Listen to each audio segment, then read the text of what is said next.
A graça e a paz do Senhor.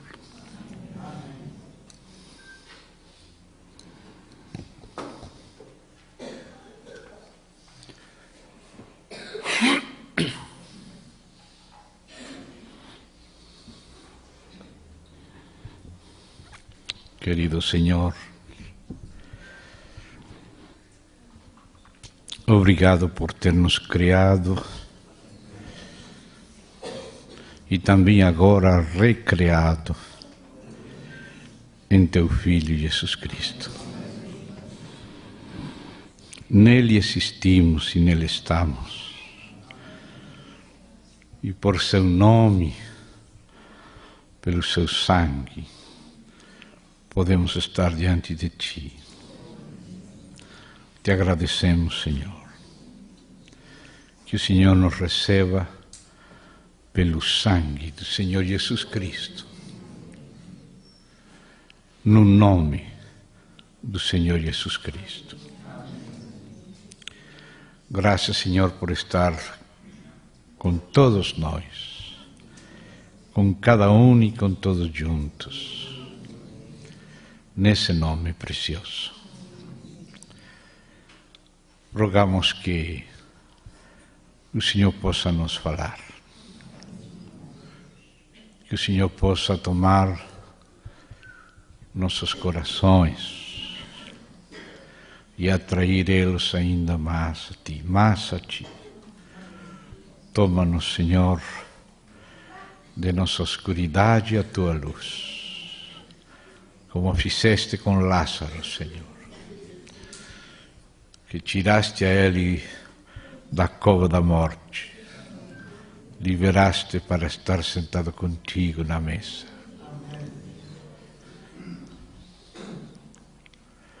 Senhor, que possamos estar cada um de nós diante de Ti, considerando juntos a Tua palavra. Que o próprio Senhor nos possa falar a Tua palavra e que ela seja luz do próprio Senhor para cada um. Sem intermediário nenhum, sino o próprio Senhor, sendo luz para todos.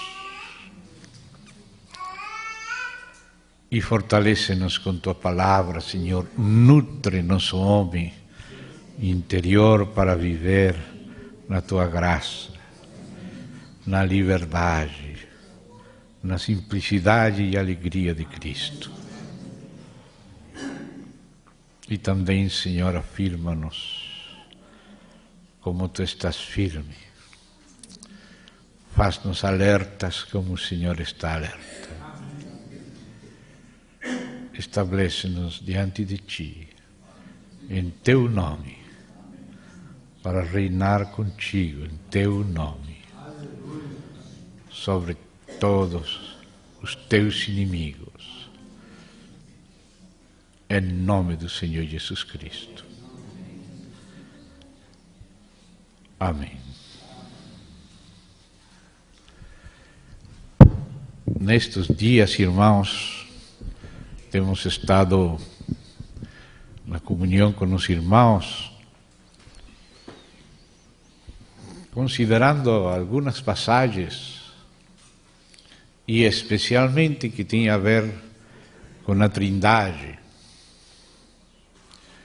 E ainda que foi mencionado o aspecto da Trindade no sentido econômico, ou seja, a administração dele, a sua criação, e a nós, os homens, a sua igreja, de maneira especialíssima, nós detivemos mais que todo na Trindade no sentido essencial. Agora, então, vamos considerar alguns aspectos. Já nestes dias, alguns foram mencionados de maneira rápida. Muitos irmãos já conhecem eles, graças a Deus. O Espírito tem impressionado os seus espíritos e corações e entendimentos, nos dando luz. Não esperamos falar coisa nova, mas sim o Senhor mesmo, Ele sempre novo, e Ele reforça, esclarece, afirma a sua palavra em nós, e pela sua palavra Ele mesmo também nos afirma a nós. Então, vamos abrir a Bíblia para dar continuidade agora num aspecto seguinte. No primeiro livro dela, vamos ao Gênesis, a Bereshit, ao princípio.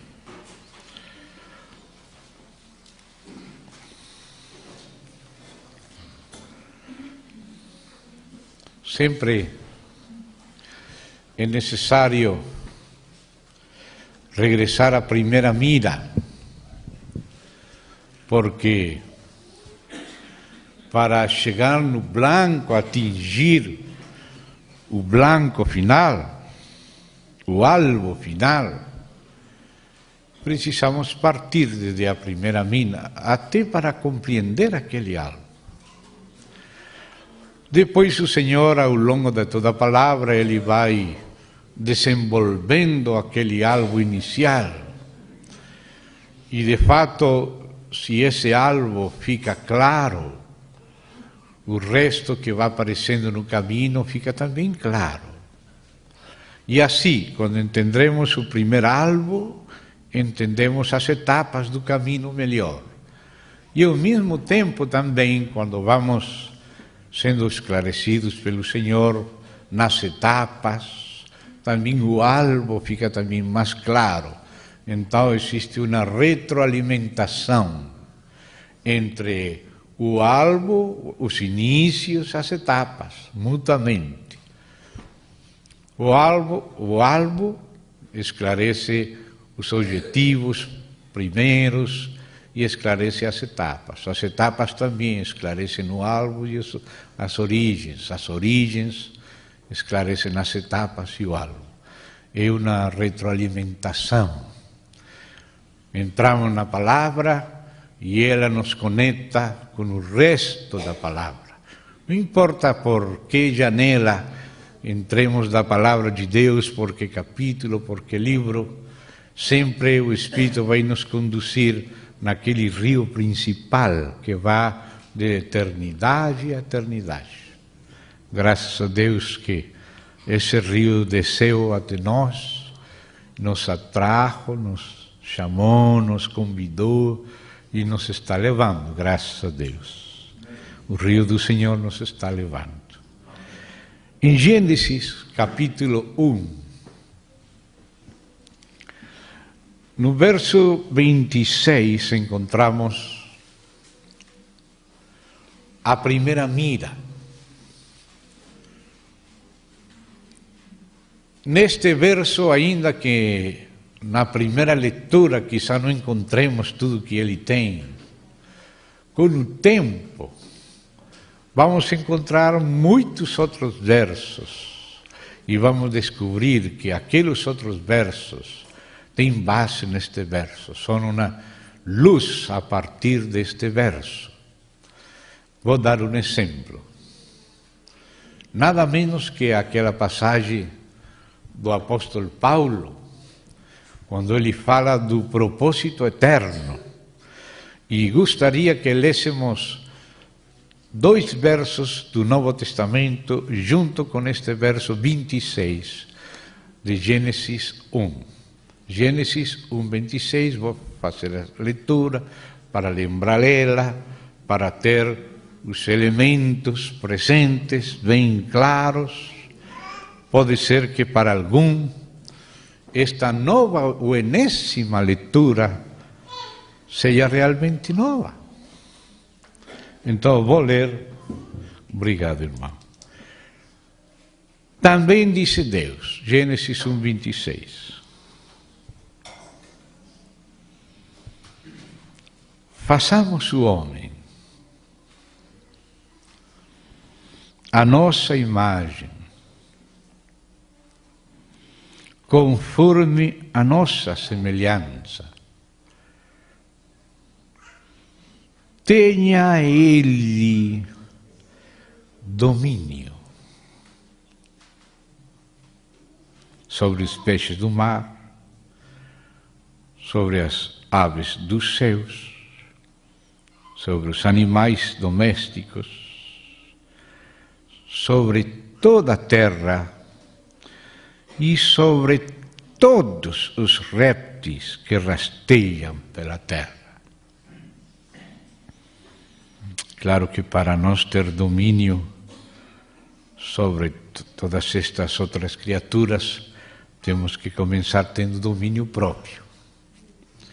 E graças a Deus que o Espírito que Ele nos dá, o Espírito de amor, de poder e de domínio próprio. É o Espírito que nos faz ter domínio próprio para poder ter também domínio, onde outros estão dominando sem direito. E Deus nos criou nesse contexto. Vamos ver então outra passagem muito relacionada com este que vocês bem conhecem, que está em Romanos. Vamos lá para a Epístola de Paulo aos Romanos. E depois vamos aí para Efésios. Romanos, capítulo 8. Versos bem conhecidos pelos quais vamos a dar uma continuidade. Romanos 8, 28 e seguintes. E sabemos, vou ler melhor conforme a vossa tradução, e sabemos que todas as coisas cooperam para o bem daqueles que amam a Deus, daqueles que são chamados segundo o seu propósito. Aqui já começa a mencionar algumas coisas que vale a pena nos deter, porque estas coisas, como você vai ver, Paulo tomou como botim dessas primeiras que acabamos de ler em Gênesis. Você vai ver na medida que lemos. Aqui, por exemplo, ele disse que há um propósito de Deus. Segundo, que há pessoas que são chamadas segundo esse propósito. E esses que são chamados segundo esse propósito são os mesmos que, pela graça de Deus, amam a Deus. E então, portanto, existe uma cooperação de todas as coisas para o bem dos que amam a Deus. Esse o bem está relacionado com esse propósito divino. O propósito divino é o bem dos que amam a Deus. E esse bem é bem definido nos seguintes versos, mas tudo está relacionado. O bem dos que amam a Deus e o propósito de Deus. E Deus faz cooperar todo para o bem dos que amam a Deus. E explica que os que amam a Deus são aqueles chamados segundo o seu propósito. E depois Paulo, como acostuma, ele disse umas grandes verdades e depois começa a explicar as razões pelas quais disse aquilo. Parece que ele disse primeiro o assunto e depois os porquês.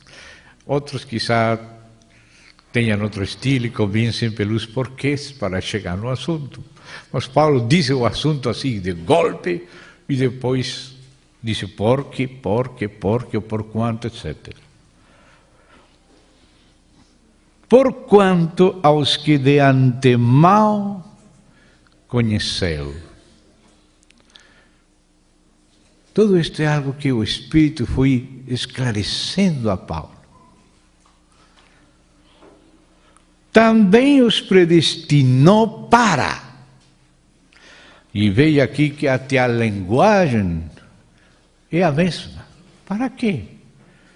Para serem conformes. Olha a palavra conformes. A imagem. Veja aí a palavra imagem, a palavra conforme de Gênesis 1:26. Do seu filho. Aí estamos vendo o entendimento que Paulo tinha, como explica depois em 2 Coríntios, como explica também em Colossenses, que diz que a imagem de Deus é o Filho. Então Paulo entende que quando Deus disse lá em Gênesis, façamos o homem à nossa imagem, ele sabe que essa imagem de Deus e essa semelhança de Deus é o Filho.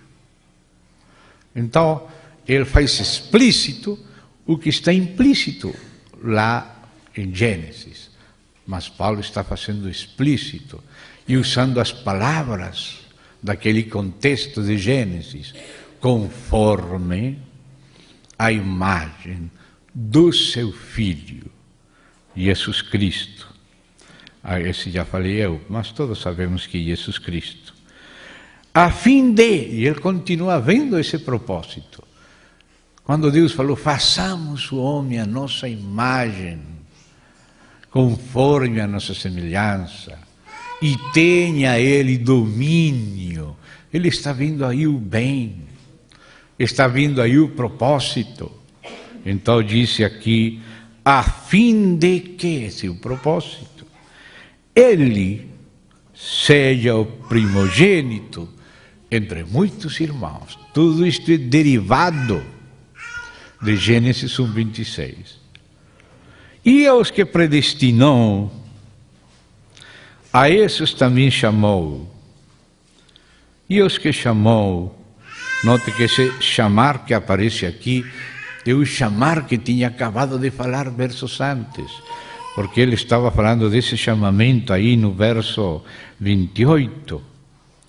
Disse, o bem de aqueles que amam a Deus, aqueles que são chamados, segundo o seu propósito. De ser o bem, o propósito, ser conformados à imagem do seu Filho, para que o Filho de Deus seja o primogênito entre muitos irmãos. Façamos o homem, muitos irmãos,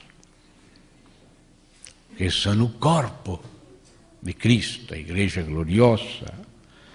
Então, ele está percebendo que esse chamamento implica uma predestinação.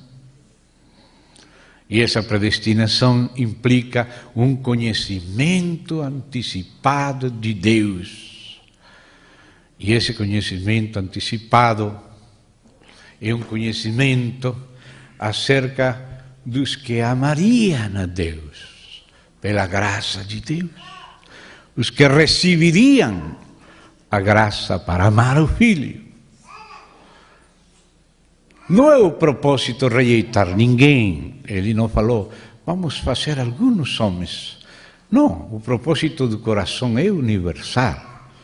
Façamos o homem, não o primeiro, não um deles, não alguns deles.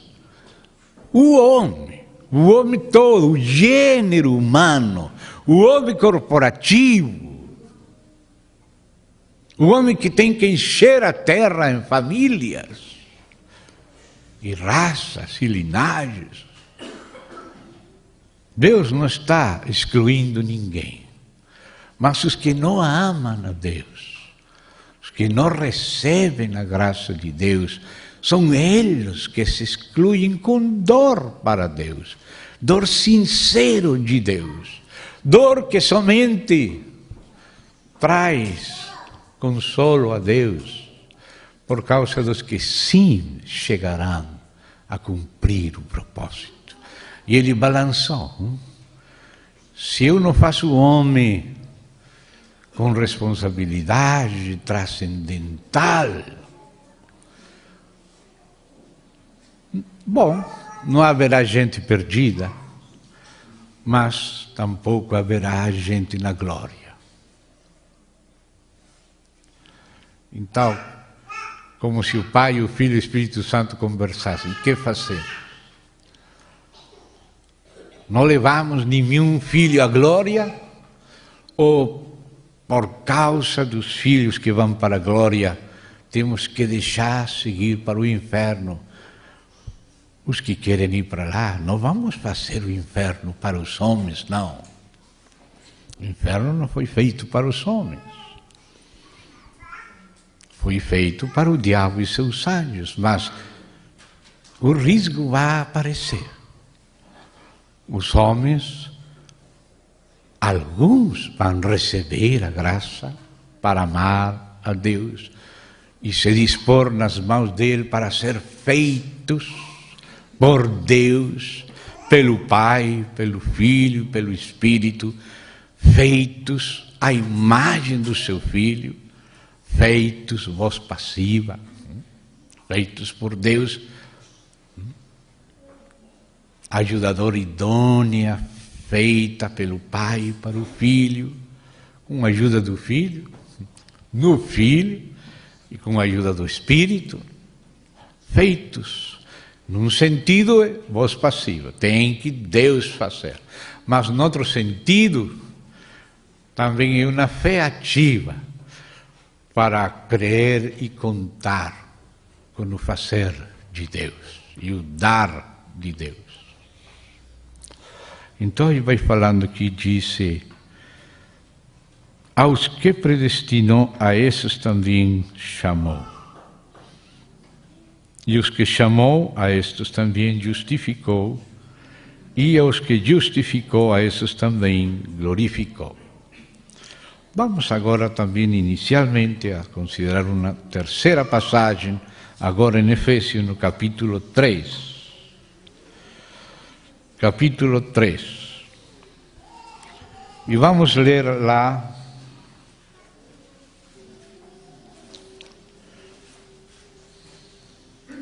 desde o verso 8,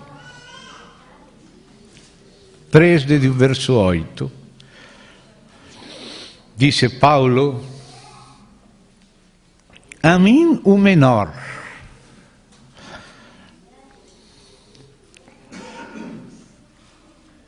o menor 3:8, capítulo 3 de Efésios, verso 8.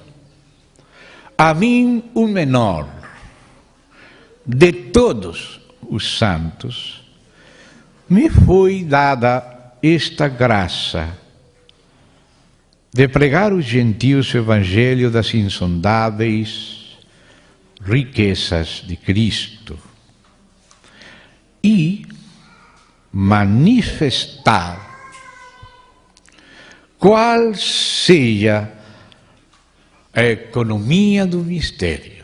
Aqui a palavra mistério é a palavra original, mas claro que a palavra que significa economia, o aspecto neste contexto mais sublinhado, entre outras palavras como administração, mordomia, comissão, outras que têm sido usadas para traduzir esta mesma palavra, oikonomia.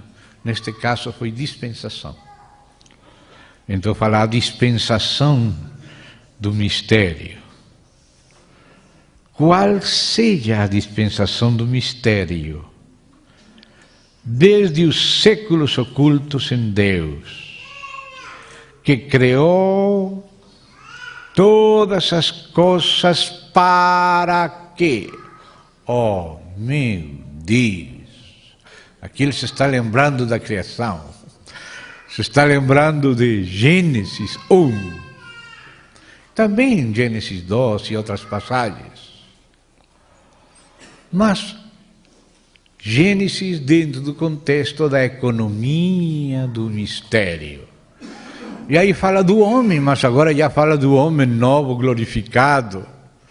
E em processo disso que Deus se comprometeu a fazer. Façamos o homem. Então, aí aparece a igreja, que é o novo homem. O homem perdoado, remindo, restaurado e colocado de novo na linha certa de Deus. Então agora disse, manifestar qual seja a dispensação do mistério, o mistério, esse é o mistério de Cristo, que vem falando desde o início do capítulo 3, desde os séculos oculto em Deus, que criou todas as coisas. Para quê? Criou e manifestou. Para que pela igreja, parece o homem, porque está relacionando a igreja nas seguintes frases com o propósito eterno, com aquela decisão de Deus, façamos, far-lhe-ei.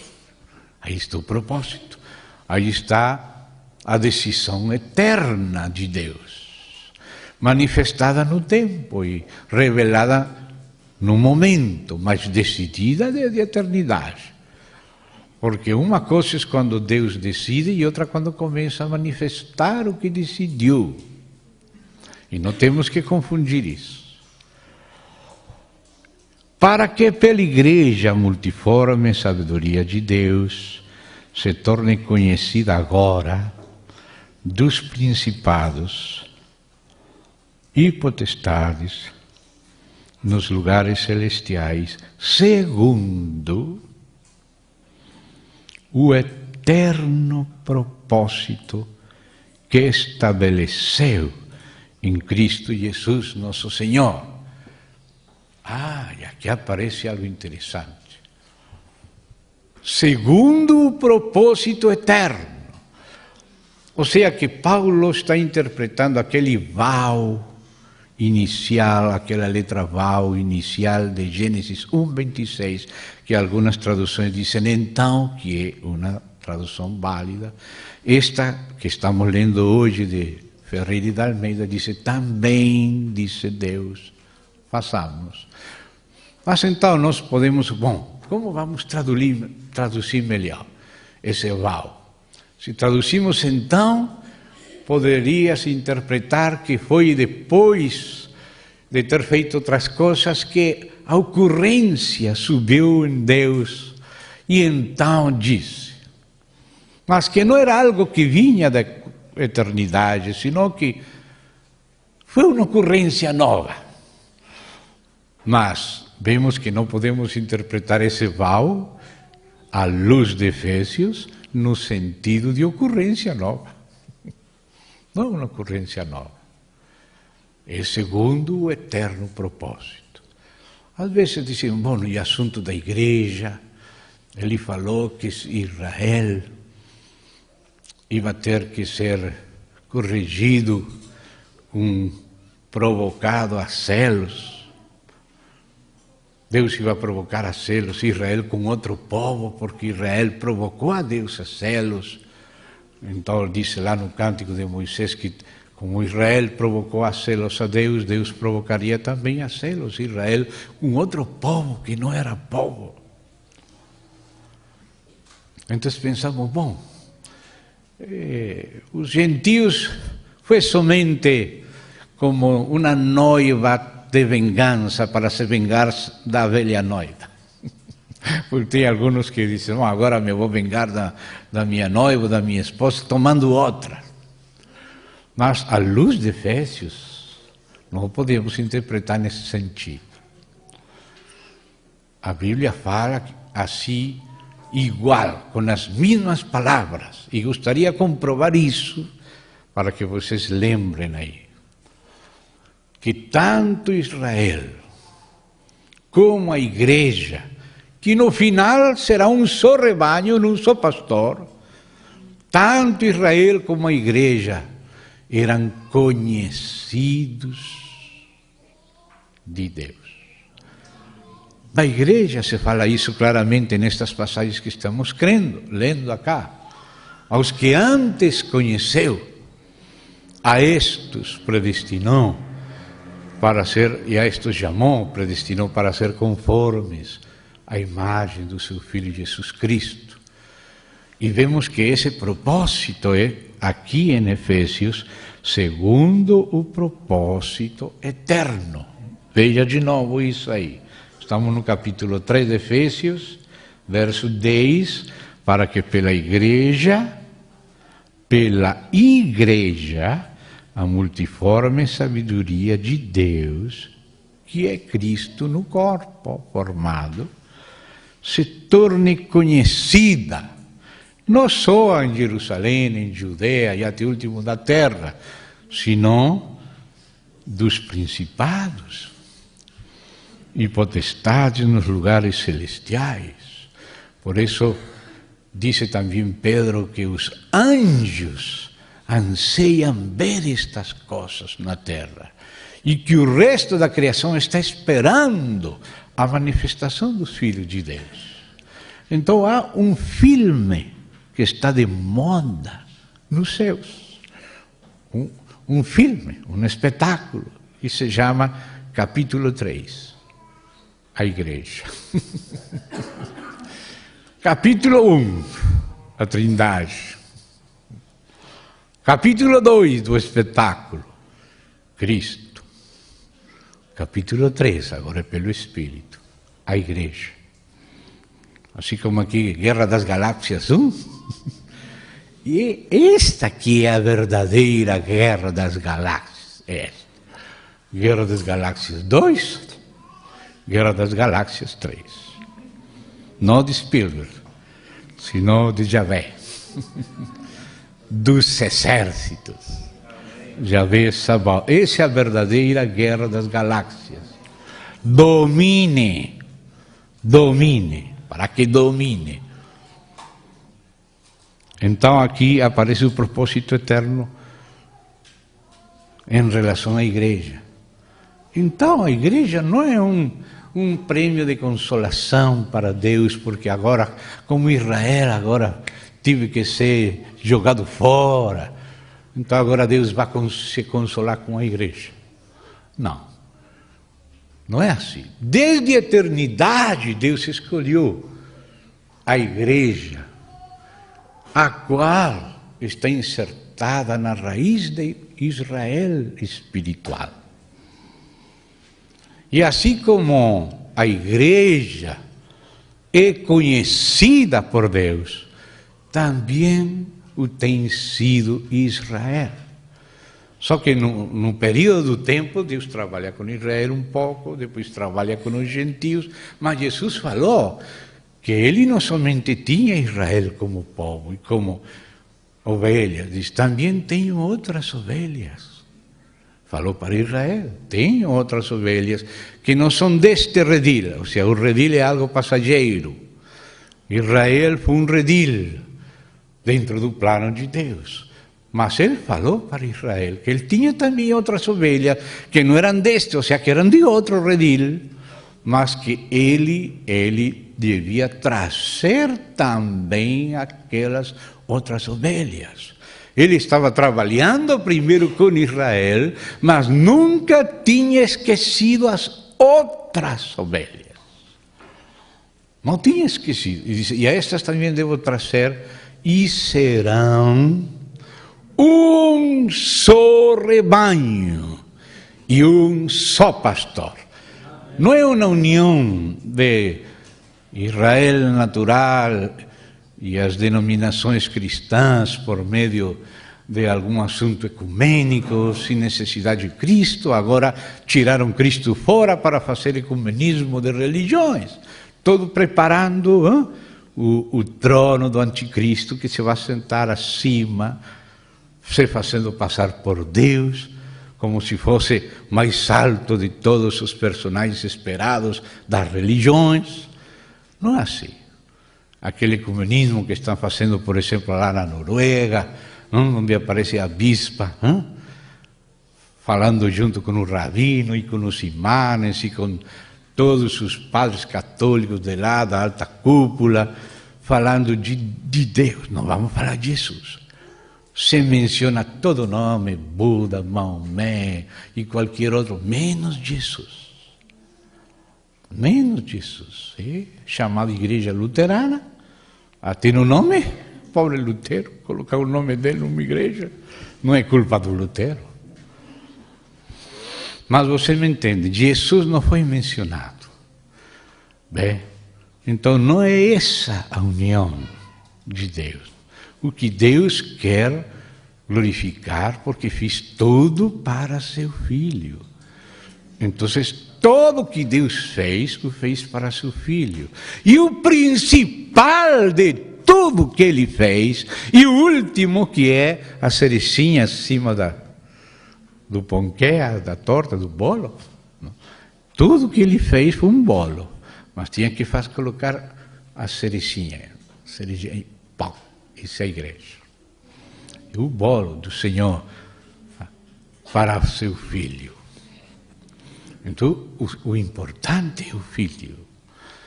Isso. Se vamos tirar o Filho, nada serve de nada.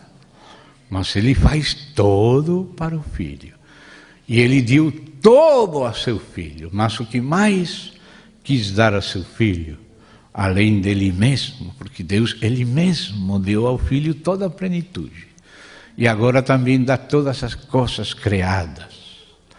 E entre todas elas, disse Deus, far-lhe-ei ajudadora idônea. Porque isso não falou só de Adão.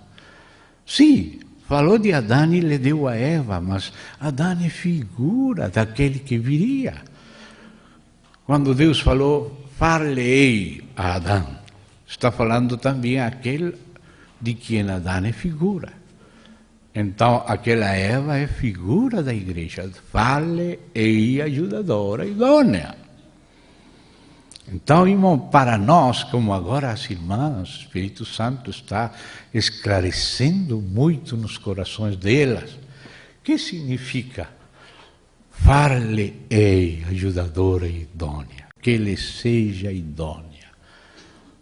Essa revelação nas irmãs e essa boa disposição que o Espírito está ganhando nos corações dela, dá a par que a igreja vai compreendendo que ela, a igreja, existe para ele, ser ajudador idônea dele.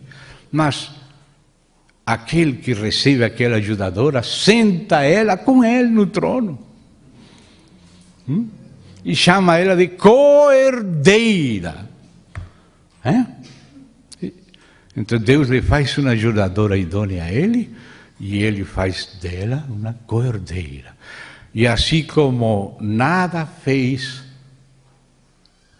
o pai sem o filho, agora o filho diz, pai, onde eu estou, quero que eles estejam comigo. E que vejam minha glória que me diste. Por quê? Porque quando nós vemos a glória dele, somos transformados na imagem dele. A maneira de ser transformado na sua imagem, o trabalho de Deus fazer, nos conformar a ele e nos dando a conhecer ele. Porque diz que é vindo a cara descoberta a sua glória que somos transformados. Não há verdadeira transformação nem edificação sem renovação de nosso entendimento. E nosso entendimento é quando a revelação espiritual toca também através da mente de Cristo e nos faz compreender a Deus. E vamos conhecendo a Deus em espírito. E vamos sendo conquistados pelo Espírito do Senhor. E nessa conquista é que vamos sendo transformados na sua imagem. O trabalho dele é um trabalho de revelação e de dispensação. Na revelação ele nos conquista. E aí nos atrai. E quando nos atrai, nos envolve. E quando nos envolve, nos abraça e nos leva consigo. E ele vai ao nosso passo. E depois nós vamos indo ao passo dele. E vamos marchando juntos na medida que vamos nos conhecendo. Ele já nos conhece, mas nós precisamos lhe conhecer a Ele, lhe apreciar e lhe amar. Então está fazendo esse trabalho aí. Então diz aqui, propósito eterno. Então, Israel, com a igreja, no final é um só rebanho por causa do Messias, que é o pastor do rebanho que junta todas as suas ovelhas. Nós somos os cristãos juntados a Israel, nos convertendo em judaizantes. Os israelitas tampouco querem o trabalho de missionários, indo para lá fazer cristãos dos israelitas. Mas, se vamos ser justos, realmente é mais uma cristianização em espírito de Israel que uma judaização da igreja. Claro que a igreja tem raízes em Israel. O Deus da igreja, o Pai de nosso Senhor Jesus Cristo, é o Deus de Israel. É o Deus de Abraão, de Isaac e de Jacó. O único Deus verdadeiro. Esse é o Deus de nosso Senhor Jesus Cristo. O Pai e Deus do Filho. Ele fala do meu Pai e vosso Pai. Meu Deus e vosso Deus. O Deus do Filho e o Pai do Filho é o Deus e o Pai da igreja. E também de Israel. Então, nesse assunto do reemplaço de Israel pela igreja, que algumas denominações fizeram como definitivo, é por não compreender que Deus incluía a igreja quando escolheu Israel.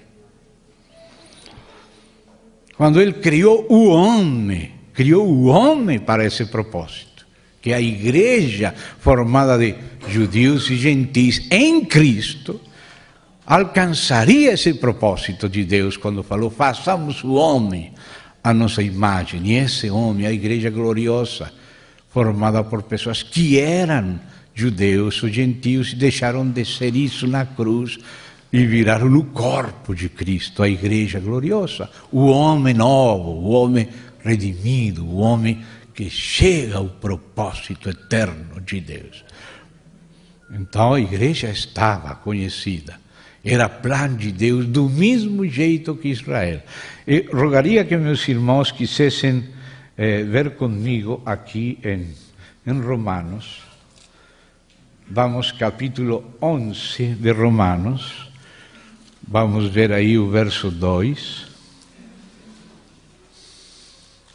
Romanos 11, 2. Gostaria que meus irmãos vissem uma frase. Pelo verso 1, você sabe que o verso 2 se refere a Israel, porque no verso 1 diz, terá Deus porventura rejeitado o seu povo, e vem falando no capítulo 10 de Israel e dos judeus, e faz citações de Israel e citações de Isaías e outras. Então chega no capítulo 11 e vem falando desse povo, do qual desde o capítulo 9 está falando. E chega no capítulo 11, a parte B, diz, de modo nenhum. Ou seja, Deus não rejeitou o seu povo Israel. De modo nenhum. Ou seja, que aquela correção disciplinar do que falava o cântico de Moisés e que fala Paulo em Romanos, de provocar a celos a Israel, não é uma rejeição de nenhum modo. Não é uma teologia de substituição de Israel pela igreja. Não, de nenhum modo. Deus não rejeitou Israel. De modo nenhum, porque eu também sou israelita. Paulo era israelita. Não foi rejeitado. A igreja em Jerusalém estava aí. As igrejas da Judeia estavam aí. As igrejas de Samaria estavam aí, até da Galileia. E era necessário pregar primeiro, começando em Jerusalém. E era necessário primeiro dar o pão aos filhos, antes de deixar que as migalhas se alimentem nos cachorrinhos. Então disse aqui, continua e fala e disse: eu também sou israelita, da descendência de Abraão, da tribo de Benjamim. Deus não rejeitou seu povo, escute, a quem de antemão conheceu. Está falando Deus de Israel do mesmo jeito que falou da igreja. A quem? A seu povo Israel, Deus de antemão conheceu. Deus sabia que haveria alguns que estariam no meio de Israel que não eram o verdadeiro Israel, porque não estavam na fé de Abraão. Mas ele sabia que havia aquele remanescente de Israel, com o qual Deus continuaria trabalhando, e esse Israel espiritual. E que muitos receberam um remanescente, por graça, ao Messias, que constituíram aquelas igrejas de Jerusalém e Judeia e aqueles arredores. E depois veio o trabalho para os gentios, enquanto Deus fazia aquele trabalhinho de provocar a celos a Israel. Mas Deus sabia que esse trabalhinho dele, depois de trabalhar com a igreja, ia dar um fruto no final. Paulo dizia que esse trabalho de provocar a celos era para a salvação de Israel, não era com outro propósito, é para salvar. Paulo dizia que ele queria provocar a celos a Israel para salvar algum deles, pelo menos. Isso era o que o Espírito Santo colocava no coração de Paulo. Portanto, o próprio Espírito Santo estava de acordo com isso, salvar Israel. Porque às vezes temos entendido mal, como se aquele endurecimento de Israel fosse por arbitrariedade de Deus e não por correção estratégica e retributiva e justa de Deus, que fala o resto da palavra em outros lugares e que precisamos ver bem claro. Mas Deus sabia que Israel, no final, quando aquele tempo que ele determinou para tratar com eles fosse terminado, Israel, conforme um pacto que está lembrado aí em Romanos 11, voltaria para Deus. Este é meu pacto com eles, disse o Senhor. Virá de Sião o libertador e purificará seu pecado. E haverá esses 144.000 das tribos de Israel, representando a nação de Israel. E ninguém podia cantar o cântico que eles cantavam. Cada cântico que se canta é por causa de uma posição espiritual. Antes do Cordeiro morrer e ascender e se sentar no trono, havia um cântico que nunca se havia ouvido nos céus. Se ouvia cânticos do Apocalipse 4 de adoração, mas quando o Cordeiro morreu e recém-imolado, ao terceiro dia ressuscitou e ascendeu e foi recebido pelo ancião de dias, seu pai, e se assentou na destra dele e recebeu honra e toda autoridade nos céus, na terra, debaixo da terra, e lhe foi entregue o livro e começou a abrir o livro para que todo, através daquele plano que está no livro, produza a submissão de tudo a ele, quando o livro seja tudo aberto, e as trombetas todas soadas, e as taças todas derramadas, tudo que é removível é removido, e fica o reino incomovível do seu amado e seus santos. Então Deus está fazendo isso. E ele sabia a que pessoas ele reservaria o último tempo. Ele escolheu, estas pessoas vão ficar neste tempo, aqueles vão ficar naquele tempo, aqueles vão ficar naquele tempo. Ele nos repartiu os tempos. E a nós nos deixou aqui no último tempo.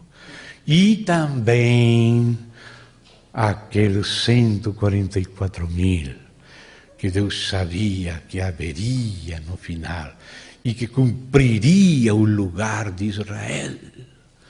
Por isso disse aqui, Deus não tem rejeitado o seu povo, ao qual desde antes conheceu. Estou lendo aqui em espanhol, mas tomando do espanhol aqui, o seu povo a quem de antemão. Aqui se refere a Israel. Assim como em Romanos se refere à igreja 8, assim em Romanos 11 se refere a Israel com a mesma frase. Seu povo a quem de antemão conheceu. Deus também conheceu Israel. Deus também conheceu aos 144.000. E os 144.000 não foram eleitos por ser de Israel, senão por ser de Cristo. Porque a eleição de Deus é eleição em Cristo. Veja, por favor, aqui, já que estamos bem perto de Romanos, fizemos uma leitura em Romanos. Vamos de novo lá em Romanos. Vou mais devagar por causa dos mais novos. Primeiro capítulo de Efésios. Vamos ter em conta estes versos. E estes versos todos têm a ver com Gênesis 1:26. Uno pensaria que não, mas todos provêm como consequência daquilo que Deus falou. Então, escutem, Efésios 1:3. Bendito Deus e Pai de nosso Senhor Jesus Cristo, que nos abençoou com toda sorte de bênção espiritual nas regiões celestiais em Cristo. Ou seja, toda bênção de Deus é em Cristo. As bênçãos no bem fora de Cristo. As bênçãos não vêm à parte de Cristo. Toda a somatória das bênçãos é Cristo. Então, também a eleição é em Cristo. E vamos ver isso no seguinte verso, no 4. Assim, note, assim, ou seja, assim como nos abençoou em Cristo, porque a bênção foi em Cristo, toda a bênção é em Cristo, assim como nos escolheu nele, sublinhe-se nele. Deus não somente nos escolheu. Deus nos escolheu nele. E isso que significa? Que a base da eleição não é a justiça própria. Não é algo que nós tenhamos em nós, que obrigou a Deus nos escolher. Nós merecíamos também a morte, como qualquer homem. Desde o primeiro, desde Adão até o último que nasceria de Adão, só merece a morte. Mas Deus nos deu graça a todos. A todos, vou ter que ler isso. Vamos voltar aqui a Efésios, vamos voltar. Vamos lá para Tito, Pablo a Tito, capítulo 2, verso 11. Tito 2:11. 2:11 de Tito. Ou seja, a Tito, Pablo a Tito. Porquanto... Isso é para dar continuidade, vinha falando de Deus, nosso Salvador. Por que é que Deus é nosso Salvador? Por que é o nosso Salvador? Porquanto a graça de Deus se manifestou salvadora a quantos dos homens? A graça de Deus se manifestou salvadora a todos os homens. Não é que Deus não manifestou sua graça para todos. Não é que Deus não quer que todos sejam salvos. Vocês já sabem de memória aquela passagem. Deus quer que todo homem seja salvo. E não só isso. E vamos voltar a fazer explícito o que está implícito. E também Deus quer que todo homem venha ao pleno conhecimento da verdade. Deus é soberano e é todo-poderoso. Não há nada que impida Deus salvar a todo homem. E Ele de verdade quer salvar a todos. Mas Deus quer que você e cada um também queira. Porque se Ele não deixa essa responsabilidade em você, você não seria um homem à imagem e semelhança de Deus.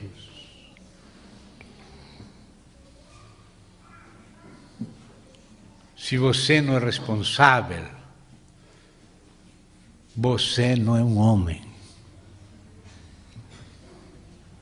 Você seria um títere, marionete, não um homem. Ora, você pode receber a capacidade é da graça, mas a decisão é do homem. Quando o homem caiu, perdeu a capacidade de se fazer responsável. Não perdeu a responsabilidade, porque o homem responsavelmente se vendeu ao pecado, e a situação caída, e a inutilidade do homem para qualquer bem, irresponsabilidade do homem. Então vem a graça de Deus para todo homem. Ninguém pode vir a Deus sem graça. Mas a graça vem não para decidir por você, sino para sustentar com sua graça a sua responsabilidade. A graça de Deus se manifestou salvadora para todo homem, como disse Paulo aos Colossenses, para apresentar perfeito em Cristo Jesus a todo homem. Todo homem está incluído no querer de Deus. Deus nos diz, façamos alguns homens. Não? Façamos o homem. Mas esse homem coletivo. Mas cada um deles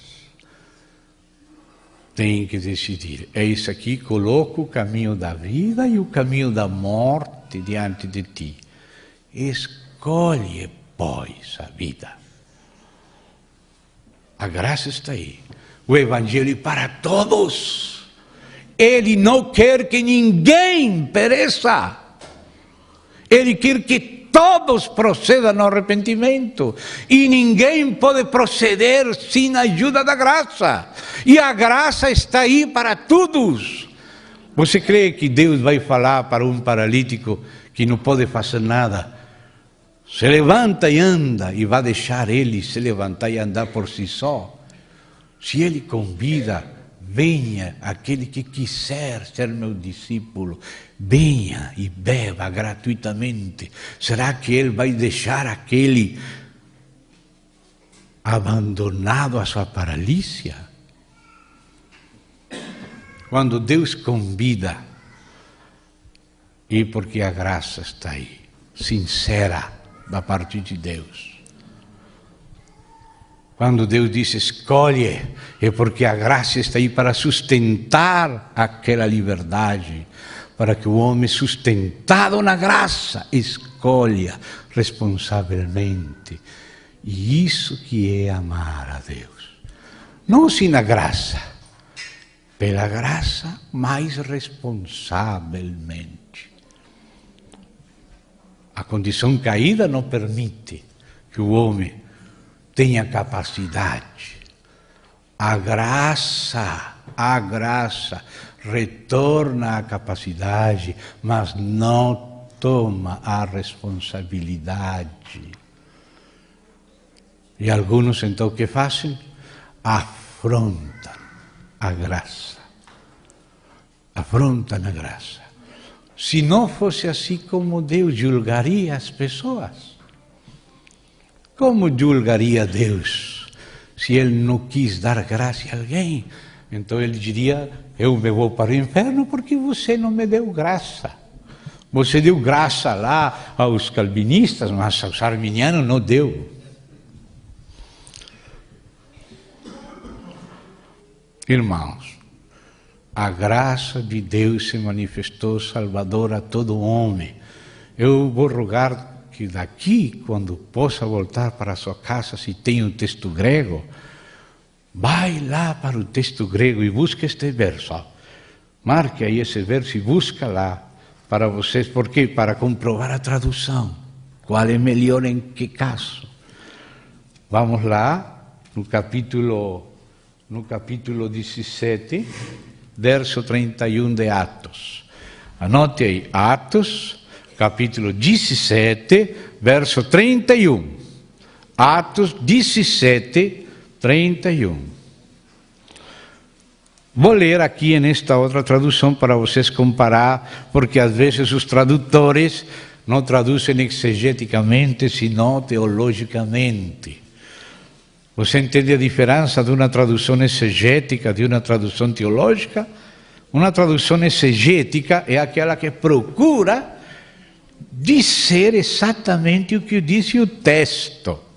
Mas uma tradução teológica é uma tradução que já tem uma escola teológica e quer traduzir o verso de maneira que não discorde com sua tradição teológica. Por isso é que se fala que tradutore está muito perto de traditore. Tradutore quer dizer tradutor. E traditore quer dizer traidor. Às vezes o tradutor está muito perto de traditor. Não traduz a palavra, a frase, senão que diz sua teologia, falando a tradução, acomodando ela ao jeitinho da sua escola teológica. Então essa é uma tradução teológica, não uma tradução exegética. Nós temos que chegar ao texto para ver qual é o texto real e deixar que o texto real nos fale como ele disse. Não nos vamos buscar que o texto aprove Calvino, aprove Armínio, qualquer. Não somos calvinistas, não somos arminianos, nós somos cristãos, somos bíblicos. Não estamos detrás da escola, não estamos detrás do Senhor Jesus através do Espírito e da Bíblia. Amém? Então, irmãos, aí em Atos, capítulo 18, verso 31. Sim, 17, agradeço. 17, 31. Diz da seguinte maneira. Vou ler acá, verso 31, na tradução de Ferreira de Almeida. E depois vou ler na tradução de Reina e Valera. E Cassiodoro de Reina era calvinista também. Mas comparem nas traduções. Ferreira de Almeida, Atos 17, 31. Irmão, tudo isto tem que ver com Gênesis 1:26. Vamos ver. Porquanto estabeleceu um dia em que há de julgar o mundo com justiça, por meio de um varão que destinou, e escute o que diz aqui esta tradução, e acreditou diante de todos, ressuscitando dentre os mortos. Agora escute a outra tradução, e depois vai para casa e compare com o grego, a ver qual dos dois foi mais exato na tradução. Eu não vou impor isso, vou contar o que eu acho, mas você tem que comprovar por si mesmo, amém? E escolher você mesmo. Reina e Valera dizem, porquanto ha establecido un día en el cual juzgará al mundo con justicia por aquel varón a quien designó, dando fe a todos, con haberle levantado de los muertos. A frase que aqui dice Ferreira de Almeida acreditou, fala, traduce Reina e Valera, dando fé a todos. Então, eu fui no grego a ver qual das duas traduções era mais certa. Me encontrei bem claro com a palavra pistin, clara, definida. Dar fé, a mesma palavra que aparece, pistin, fé, a fé que salva, aquela fé que havia de ser revelada. E o que diz é, dando fé a todos. Se não é de todos a fé, não é porque Deus não deu, sino porque eles não quiseram receber. Qual é que é a condenação? A luz veio, mas os homens amaram mais as trevas que a luz. Isso que é a condenação. Se eu não tivesse vindo, nem tivesse falado o que falei, disse Jesus, nem tivesse feito as obras que ninguém tem feito, não teriam pecado. Mas agora não tem excusa. Certo hipercalvinismo é excusa para jogar a culpa própria em Deus. Dizer que é Deus que não me escolheu, Deus que não me amou, Deus que não me deu graça, Deus que não se revelou a mim. Mas a luz veio. O Evangelho foi enviado a toda criatura para apresentar perfeito em Cristo a todo homem, manifestando a todo homem a graça salvadora, querendo que todo homem seja salvo, que ninguém pereça, que o ímpio não pereça, sino que se arrependa e viva. Isso que diz a Escritura. Mas se não acontece, não é porque a graça faltou, não é porque Deus não deu fé, é porque a fé que Deus deu a todos quando levantou a Jesus não foi recebida. Não foi recebida. E isso não foi recebida. Dando fé a todos, com ele levantado dos mortos. Se alguém não tem fé, não é porque Deus não deu fé. A eleição de Deus é em Cristo, primeiro assunto. Como estávamos lendo lá, em Efésios. Não se escolheu nele. Deus sabia se você receberia Cristo. Dice, mas como posso receber Cristo sem graça? Não, não vai faltar graça. A ninguém vai faltar graça para receber Cristo. Se não recebe Cristo, não é porque faltou graça e faltou fé, é porque não recebeu a graça, afrontou a graça, como diz Hebreus, sendo iluminado, afrontou a graça, rejeitou a fé, não quis o que o Senhor quis, e Jesus falou, sem causa, não é pela minha causa, não é por causa do meu Pai, sem causa eles me aborreceram. Sem causa, não coloque a culpa em Deus. Isso agora que está de moda com o chamado Evangelho de Judas Iscariote, e aquele hipercalvinismo de Teodoro Bessa, e aquelas escolas de Crescendo em Graça aqui de Michelangelo, lá na Colômbia, lá em Dominicana, de José de Jesus Miranda, que estão colocando a culpa em Deus. E agora a moda é o Evangelho esse, diz que Evangelho de Judas Iscariote. E o problema do próprio Carl Gustav Jung, que era filho de um pastor hipercalvinista que nunca resolveu este problema.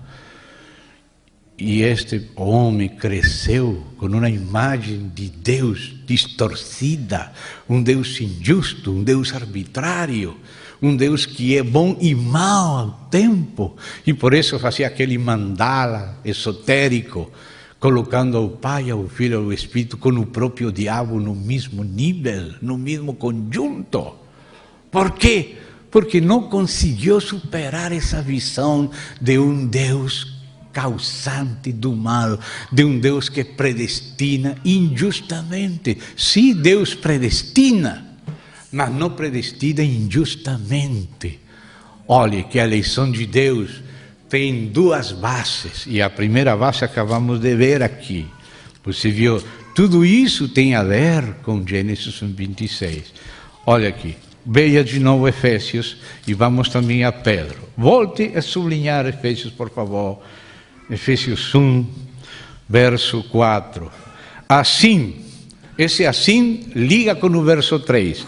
Capítulo 1, Efésios, verso 3. Nos tem Deus o Pai de nosso Senhor Jesus Cristo, que nos tem abençoado com toda sorte de bênção espiritual nas regiões celestiais em Cristo. Toda bênção está em Cristo.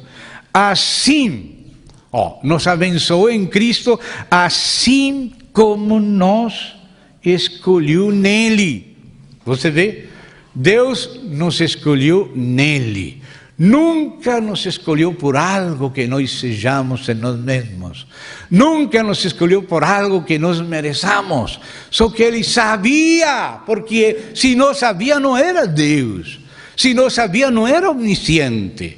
Mas Ele sabia quem receberia a Deus com sua ajuda e quem rejeitaria afrentosamente sua ajuda. Se dá conta? Então a eleição foi os que amam a Deus, ou seja, os que receberiam a graça de Deus em Cristo, os que diriam sim à graça de Deus, porque a graça de Deus não é uma graça que agora se acrescentou com um novo adjetivo desde os cânones de Dort, que é o adjetivo irresistível. Eu sei que os cânones de Dort, aqueles 5 pontos do calvinismo, falam da graça irresistível. Mas o Novo Testamento não fala da graça irresistível. Os cânones de Dort, sim. E antes, quando iam fazer aquele concílio, e os irmãos remonstrantes, que eram os que pensavam distinto dos canonistas de Dordrecht, aqueles irmãos de Dordrecht se reuniram lá, nessa cidade de Dordrecht, e fizeram aqueles 5 pontos do calvinismo, um deles falando da graça irresistível, antes que chegassem os outros irmãos. Não ouviram aos outros membros do corpo e tomaram uma decisão parcial. Mas, amados, a Bíblia não fala da graça irresistível. A Bíblia fala o seguinte, escuta, lembre-se o que falou a Bíblia por Estevão. E também fala isso em Hebreus. Estevão fala, vocês resistem sempre o Espírito Santo. Vocês resistem sempre. Ou seja que Deus te respeita porque eres um ser humano. E Ele combate contigo, luta contigo como lutou com Jacó, como lutou com os antediluvianos, todos antes de ser destruídos pelo dilúvio. Mas Deus disse, não contenderá o meu Espírito para sempre com o homem.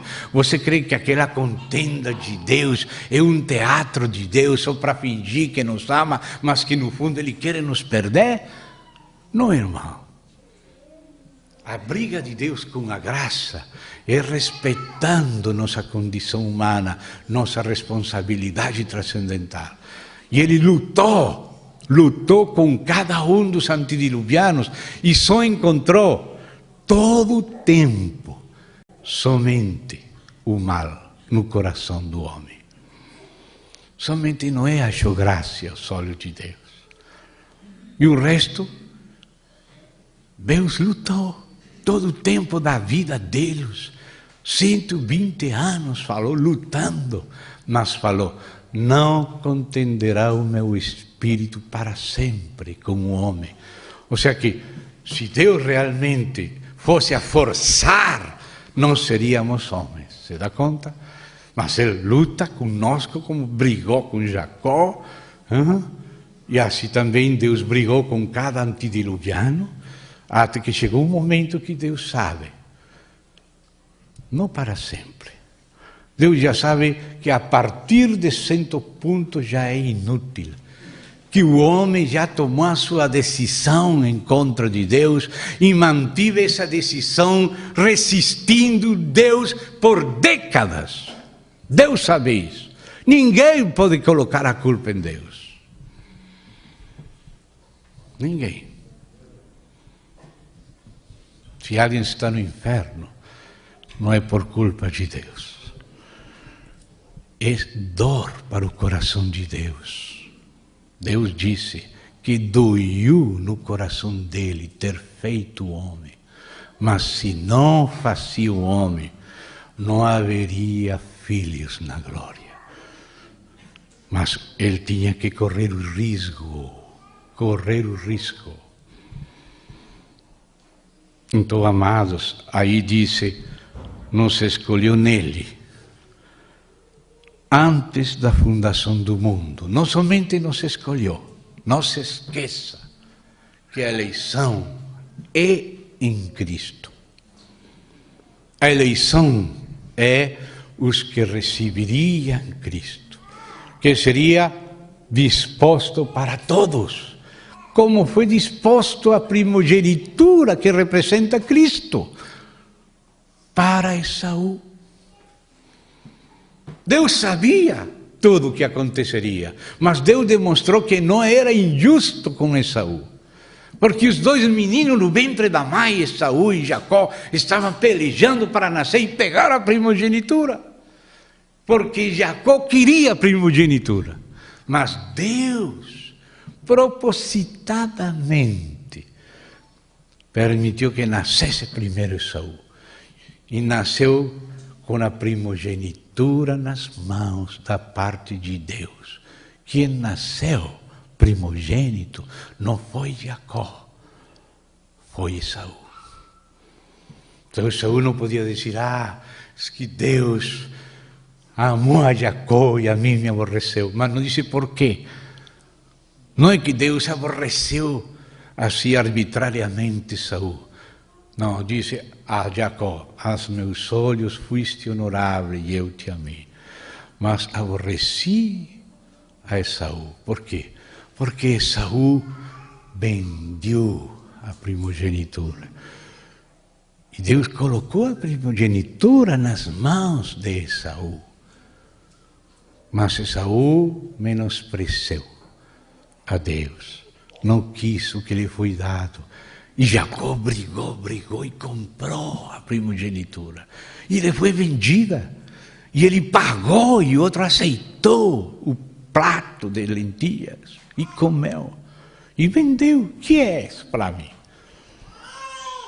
Irmão, depois meditou, mas ainda Deus permitiu que Isaac, que tinha a decisão de abençoar a Esaú, a bênção caísse em Jacó, porque Jacó quis Cristo, que representado na primogenitura.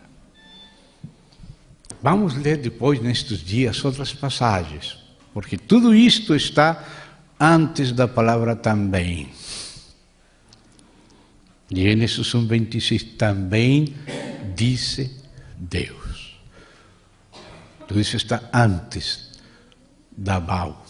A palavra Baal, antes da Baal. Tudo isto está no coração de Deus antes de falar façamos. Ele sabia tudo isto. No fazer de Deus está uma parte do Pai. E entre essas partes está o conhecimento antecipado. Está o propósito eterno. Está a eleição em Cristo. A decisão de prover a Cristo para todos. E então a eleição é nele. E agora veamos outro verso, que está em Pedro. Vamos lá para Pedro, Epístola do apóstolo Pedro.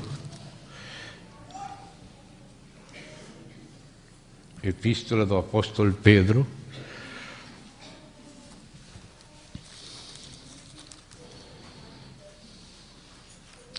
Primeira epístola, capítulo 1, verso 2. Primeira epístola. Vamos ler essa primeira frase do verso 2. Sublinhe, por favor, essa frase aí. Diz assim: eleitos segundo.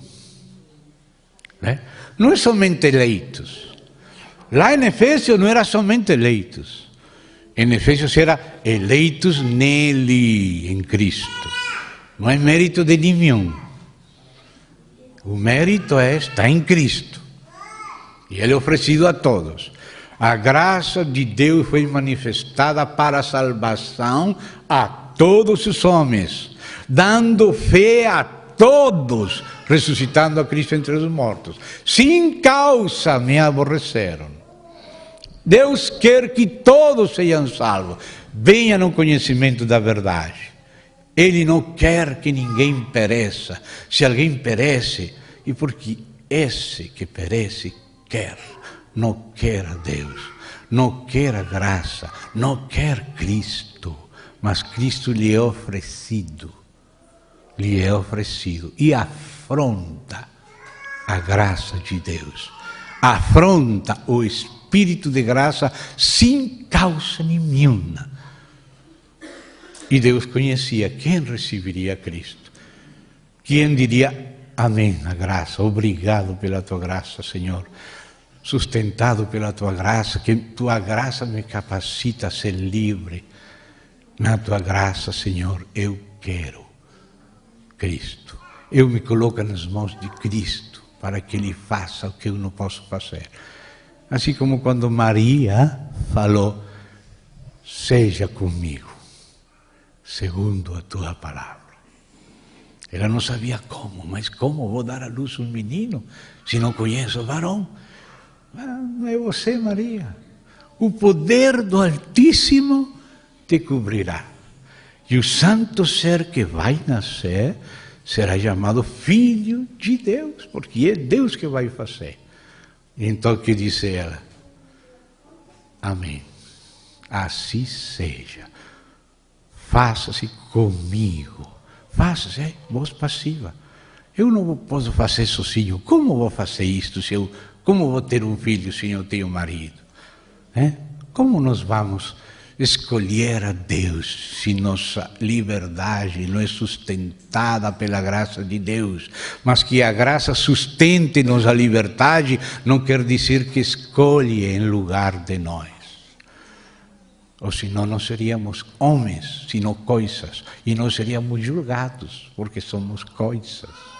Mas não somos coisas, somos homens. Depois da queda não podemos escolher sem a graça. E a graça vem a todos, para capacitar a todos, para se fazer responsáveis de receber essa graça. A graça bíblica nunca acrescenta a palavra irresistível. Os cânones de Dor falam da graça irresistível, mas a Bíblia diz, vocês resistem sempre o Espírito Santo. O Espírito de graça está trabalhando, mas ele é resistido. E Deus disse, não contenderá meu Espírito para sempre. Então, os que recebem a graça em Cristo já eram conhecidos por Deus. Então, disse aqui, 1 de Pedro 1, 2, eleitos segundo a presciência de Deus Pai. Então, não é somente eleitos, é eleitos em Cristo e eleitos segundo a presciência. Ou seja, que a presciência de Deus, os que antes Ele conheceu, que conheceu deles? Que receberiam Cristo. Que a fé que Ele dá para todos, eles receberiam, não fechariam o coração. Porque, irmão, você tem que compreender a diferença entre a operação de Deus no Espírito e a operação de Deus na alma. A função da alma, que é o eu da pessoa, que a responsabilidade da pessoa é decidir. A operação da graça é no Espírito. A graça se move no teu espírito e te impulsa, mas não toma decisão da alma. A alma tem que compreender o impulso do Espírito e tem que concordar com ele e pedir: Senhor, eu estou compreendendo o que você deseja. Eu tenho que me colocar de pé e dar esta cadeira para aquela senhora que está cansada lá. É o Espírito que me impulsa. Mas é a alma que diz: Senhor, me dá a força. Então o Espírito passa do espírito humano à alma humana e te dá força, e você nele e ele em você fazem a coisa. A graça sempre está aí, mas também você tem que estar aí na graça. É Cristo em você e você em Cristo. Mas o Senhor pode chegar a teu espírito e te indicar e te conduzir, mas você, mesmo ainda filho de Deus, às vezes não obedece ao Espírito. E não é porque a graça não está, não é porque o Senhor não está impulsando, sino que você é uma pessoa. Deus não está violentando você. Deus respeita você, porque Ele vai julgar você. Então, Ele indica-se. Mas Deus inclina o coração. Mas do homem são as disposições, ou seja, o exercício da responsabilidade, da vontade. Então, isso é ser humano, né? Não marionete. Então, a graça está aí, o Senhor vem até o espírito dos próprios incrédulos, às vezes o Senhor move. Temos na Bíblia que Ele operou no espírito do rei Tiglat-Pileser da Síria. Porque Deus inclina os corações, inspira, anuncia, mas você tem que concordar com Ele. As pessoas que caminham com Deus conhecem essa diferença. Deus não obriga você, Ele pode falar forte, você pode dizer: vou fechar a boca, e Ele impulsa você. Mas no final Ele tem que conquistar você. Mas Ele nunca vai violar você. Então Ele briga com você como de homem a homem, como fiz com Jacó. Brigou como um homem com Jacó. Não como um Deus que obriga a Satanás: você quer ir para a glória, mas eu obriguei você, esse diabo, você vai para o inferno. Esse não é o caráter de Deus. É o do diabo, mas não de Deus. Deus não é assim. Ele quer que você seja salvo. Ele quer que você conheça toda a plenitude, o pleno conhecimento da verdade. Todo homem, não alguns. Ele quer apresentar perfeito em Cristo todo homem. Ele manifestou a graça salvadora a todo homem. Ele deu fé a todo homem, ressuscitando a Cristo. Mas se algum homem não tem fé, porque não é de todos a fé, não é porque Deus não deu fé, é porque rejeitaram a fé, rejeitaram a graça, fizeram afronta ao Espírito de graça. Tem outros versos que agora, se entro neles, não terminaríamos hoje. Mas é necessário, especialmente lembra estes dois: Eleição nele e eleição segundo a presciência. Bem? Então, quando Deus disse, façamos, aí está o Pai. Também o Filho e também o Espírito. E cada um faz algo especial junto com nós outros, mas cada um faz algo especial. Por exemplo, a encarnação, a morte na cruz foi do Filho. Agora diz a Escritura que existe um amor eterno. O fazer de Deus começa no amor eterno, ou seja, não tem começo. O amor eterno, Deus exercitando seu amor eterno, brindando a todo seu Filho e sabendo qual dos homens receberia seu Filho. Então, ordenando todas as coisas em função daqueles que amam a Deus, pela graça de Deus de receber a Cristo.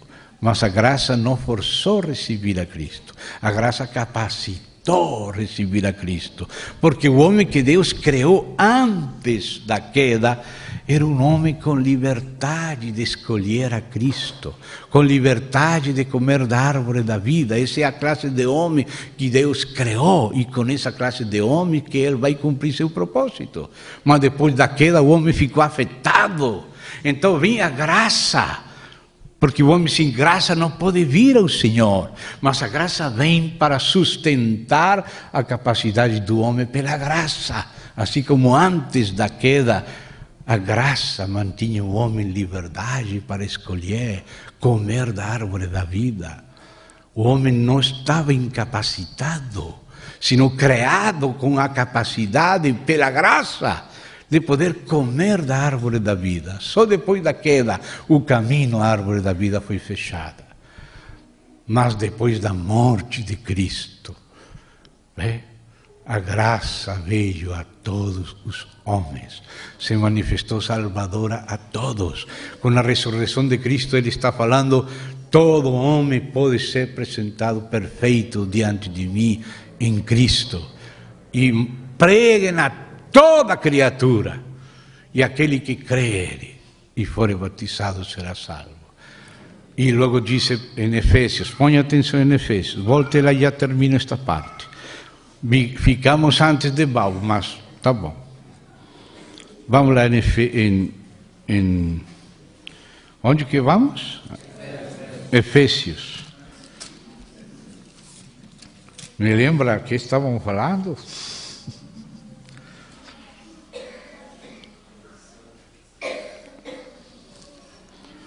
Aí em Efésios fala da eleição em Cristo. Escolhidos nele antes da fundação do mundo, para sermos santos e irrepreensíveis perante ele em amor. Nos predestinou para ele, para a adopção de filhos.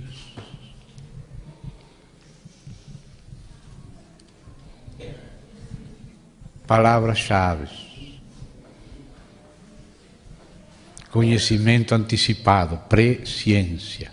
Aos que antes conheceu, a estes predestinou, eleitos segundo a presciência, eleitos em Cristo. Deus criou em Cristo e recria em Cristo. Então, quando ele disse, façamos, aí está o Pai, aí está o amor eterno. Nesse amor eterno está o propósito.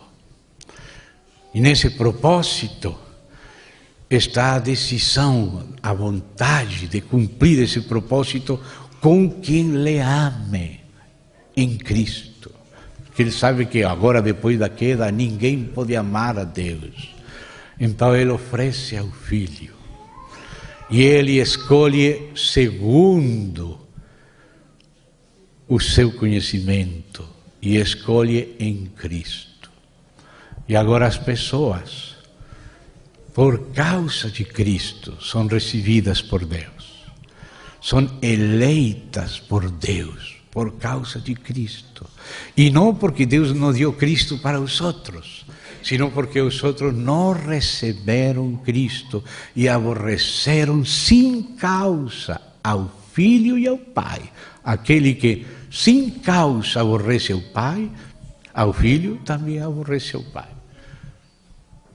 Então, quando ele disse façamos, ainda que ele disse o homem, ele sabe que muitos homens rejeitariam ele. Mas ele disse, pela alegria posta diante dele, menosprezou o opróbrio. Aquela dor que ele teria de ter feito homem, não era uma dor que ele não conhecia, que surpreendeu a Deus antes do dilúvio. Não, essa dor não surpreendeu a Deus. Deus conhecia essa dor e também conhecia essa glória. E por causa da glória menospreciou a dor e menospreciou o opróbrio. E ao permitir que alguns injustamente rejeitem a Deus e o seu testemunho ainda através da natureza, como diz Romanos, ao permitir isso, Deus estava também dando a conhecer sua ira, sua justa ira. Então, hoje só vamos deixar aí. Ele fez vasos de misericórdia e vasos de ira. Mas como ele fez vasos de ira? Porque a Bíblia diz que ele fez vasos de ira. Não há mentira nisso. Mas alguns entendem mal como é que ele fez vasos de ira. Ele não fez vasos de ira arbitrariamente.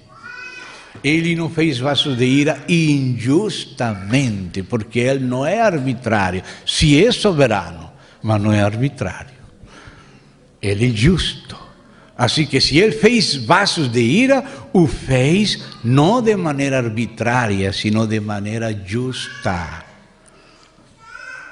E os vasos de ira são aqueles a quienes se ofereceu tudo, como Esaú, que foi colocada nas mãos dele e não de Jacó, a primogenitura. Mas ele rejeitou e vendeu. E dessa maneira foi feito vaso de ira, porque provocou a ira. Ou senão a ira de Deus seria uma ira muito estranha. Deus ficaria irado pelo que ele mesmo fez. Mas não, ele fica irado pela injustiça do homem. A Bíblia diz em Romanos que a ira dele se revela pela injustiça e impiedade do homem que detém com injustiça a verdade de Deus. Então a ira de Deus se revela pela injustiça do homem, não é injustiça de Deus, é injustiça do homem para com Deus, conhecida por Deus. Então, os vasos de ira, Deus faz quando permite o homem ser responsável e se pronunciar ou a favor ou em contra de Deus. Se se pronuncia em contra de Deus, se resiste à graça, se rejeita Cristo, se faz afronta ao Espírito de graça, aí virou vaso de ira. Aí a justiça e a ira de Deus vai se revelar com justiça e não com injustiça de Deus. Então, irmãos, hoje só ficamos antes da Baú. Antes da Baú. Nós vamos orar. Querido Pai, nos ajuda, Senhor, com Tua palavra. Nos ajuda, Senhor, com Teu Espírito. Precisamos aprender de Ti, que o Senhor nos ajude mais, que o Senhor nos guarde mais, que o Senhor nos conduza mais. Em nome do Senhor Jesus, queremos estar abertos ao Senhor sempre. Em nome de Cristo. Amém. Obrigado, irmãos.